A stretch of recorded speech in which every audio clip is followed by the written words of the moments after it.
Seterusnya kita akan pergi kepada subtopik 2.3, perkembangan nasionalisme di Asia.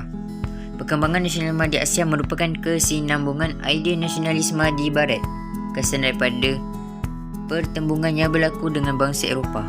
Kedatangan penjajahan kuasa Eropah di Asia telah mencetuskan kebangkitan nasionalisme seperti di India, China, Mesir, Empayar Utsmaniyah dan Jepun. Yang pertama, perkembangan nasionalisme di India.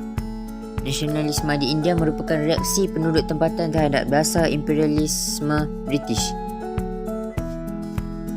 Kebangkitan rakyat tempatan dalam dahagi India 1857 merupakan titik tolak kepada perkembangan nasionalisme di India. Dahagi India 1857 ialah pemberontakan yang telah dilancarkan oleh sepoi atau askar upahan British berbangsa India. Pemberontakan tersebut merupakan reaksi kepada ancaman pengaruh British terhadap adat, budaya dan agama masyarakat setempat. Nasionalisme awal bercorak gerakan yang memberikan perhatian kepada isu sosio-agama. Brahmo Samaj dan Arya Samaj merupakan pertubuhan penting yang menggiatkan rasa kecintaan kepada budaya tempatan kesan daripada pengaruh budaya Barat.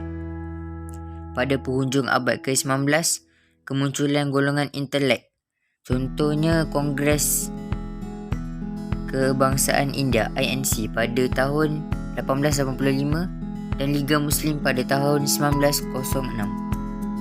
Pada awal abad ke-20, muncul gerakan bersifat keras yang diketuai nasionalis radikal seperti Bal Gangadhar Tilak dan Bipin Chandra Pal secara militan terhadap British.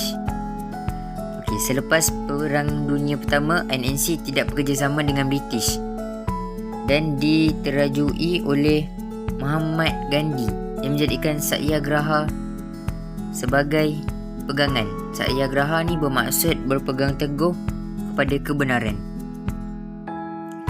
Selepas Perang Dunia Kedua, INC dan Liga Muslim bentuk jawatan kuasa khas untuk membuat pembahagian India, iaitu India dan Pakistan.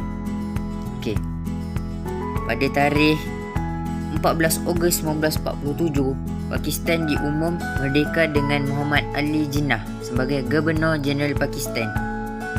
Dan keesokan harinya, India umum merdeka dengan Jawaharlal Nehru sebagai Perdana Menteri pertama India. Yang kedua, nasionalisme di China. Nasionalisme di China bertujuan mengukuhkan peradaban China dalam kalangan orang Cina daripada ancaman penguasaan politik dan ekonomi oleh kuasa asing.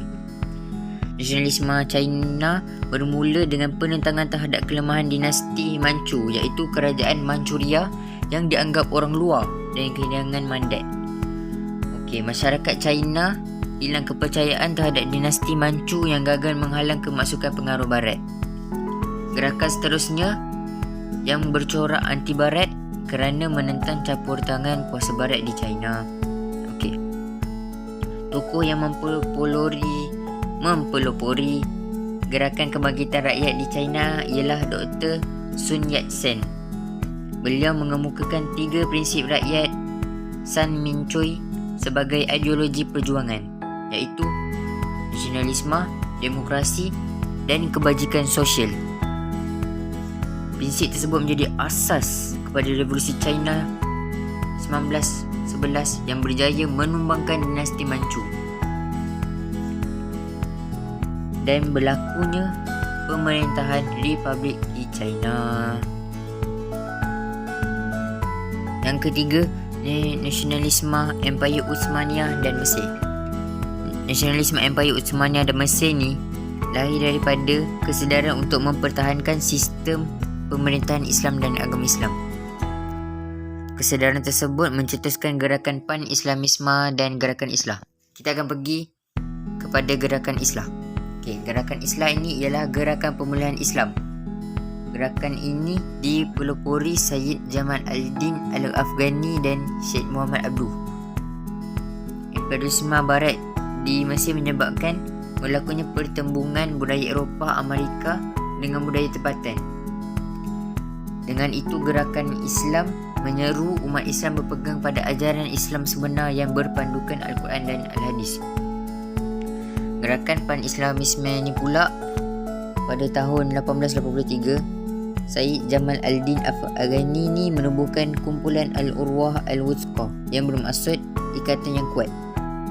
Kumpulan ini ditubuhkan untuk memperkuatkan rasa persaudaraan dan umat yang maju, menerbitkan Akhar Al-Urwah Al-Wuthqa untuk sebar idea penyatuan dan persaudaraan, bangkit menentang perluasan kuasa barat, Empayar Uthmaniyah, mengeluarkan fatwa menyeru umat Islam yang ditindas penjajah barat untuk bangkit berjuang bersama Empayar Uthmaniyah. Pemerintah Empayar Uthmaniyah, Khalifah Abdul Hamid yang kedua, menggerakkan idea Pan-Islamisme untuk mendapat sokongan umat Islam seluruh dunia, termasuklah tanah Melayu seperti kebangkitan Tok Janggut 1915. Nasionalisme di Jepun ni pula digerakkan oleh pemerintah Jepun disebabkan oleh kesedaran untuk mencapai kemajuan bagi mengelakkan ancaman imperialisme barat. Maharaja Mikado Meiji pada tahun 1868 melancarkan gerakan pemulihan Jepun dengan menekankan pemodenan mengikut model barat supaya Jepun dihormati oleh kuasa barat. Itu pemulihan Meiji. Prinsip dan semangat Bushido menjadi asas membina nasionalisme rakyat dan semasa era pemulihan Meiji. Semangat Bushido ini maksud dia sikap sanggup menanggung risiko, bersungguh-sungguh mencapai cita-cita. Seperti contoh, sedia berkorban demi melaksanakan tanggungjawab terhadap ketua dan negara.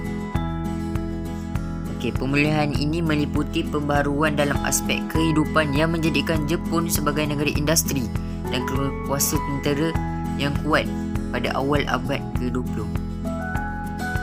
Namun begitu, desakan ekonomi dan nasionalisme melampau oleh tentera menjadikan Jepun sebagai kuasa imperialis di Asia.